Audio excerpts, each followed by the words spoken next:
Today, we're diving into the recent news about Justice Ketanji Brown Jackson's $2 million book payment.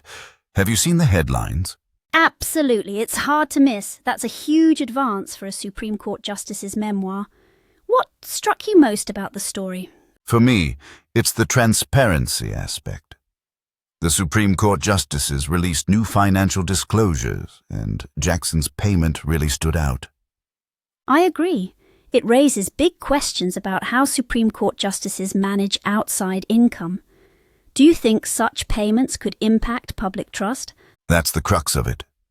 People might worry about impartiality if justices are getting large sums from publishers. But disclosures help, right? They do, but I wonder if it's enough. The timing is interesting too. These disclosures come as there's growing demand for more oversight. True, and Jackson isn't the first justice to receive a hefty book deal. We've seen it before, but $2 million is still eye-catching. Definitely. It makes me curious.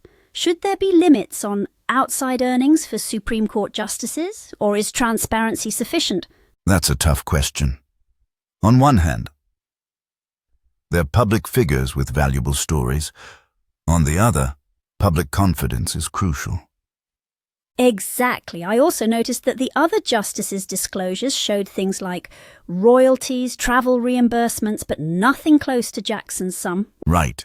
It's a stark contrast, and it puts pressure on the court to be more open about finances. Do you think these rules need an update? Probably. The current system relies on self-reporting. Maybe more robust guidelines would help prevent conflicts of interest. That's a good point. If people see large payments, they might question a justice's decisions, even if there's no real conflict. Perception matters almost as much as reality, especially for institutions like the Supreme Court. Transparency can help, but only to a point.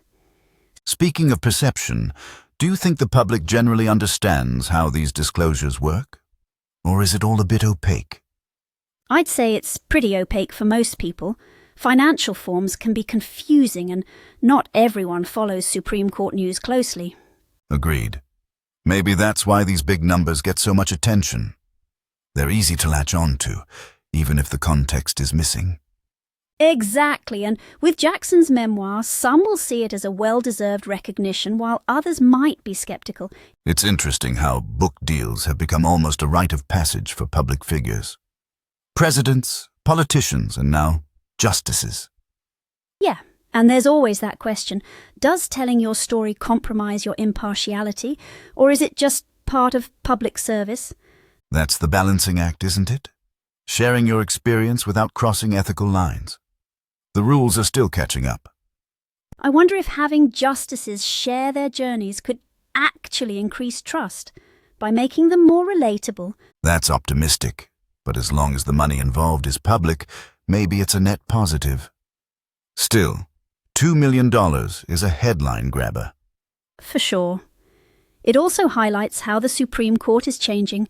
More public scrutiny, more interest in financial dealings. And more calls for reform. There have been proposals for stricter ethics codes for justices. Do you think those will gain traction? I think they'll at least be debated more seriously now.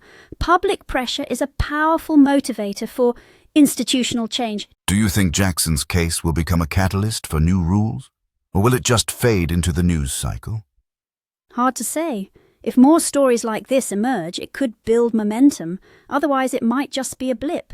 It's fascinating how one disclosure can spark a broader conversation about ethics and transparency at the highest level. Definitely. It's like when you turn on the lights in a room, you start to see things you hadn't noticed before. That's a good metaphor. And it's not just about one justice. It's about the court's overall image and credibility. Exactly.